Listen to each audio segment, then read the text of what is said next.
Salutare, dragilor! Astăzi vreau să vă vorbesc foarte puțin despre prea plin sau spațiu de stocare aproape epuizat.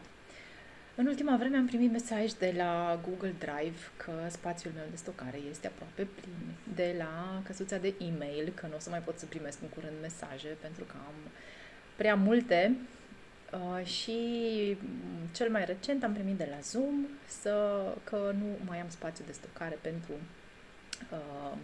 a înregistra convorbirile. Așa că m-am gândit să vorbesc despre asta, pentru că îmi dau seama că așa cum e în exterior, cel mai probabil așa este și în interior și o să am nevoie să fac o curățare atât a dispozitivelor, cât și în casă, ceea ce o să se întâmple pentru că urmează să ne mutăm și atunci cu siguranță o să renunțăm la multe lucruri pe care nu le mai folosim. Dar îmi dau seama că e nevoie și în interior și inclusiv în corpul nostru și vreau să vă întreb pe voi dacă ați primit semnale de la corpul vostru, de la mintea voastră, de la sufletul vostru că nu mai aveți spațiu de stocare și că e nevoie să faceți ceva. Și să vă întreb ce faceți în sensul ăsta.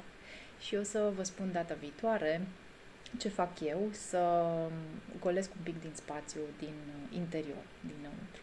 Vă îmbrățișez, zi minunată!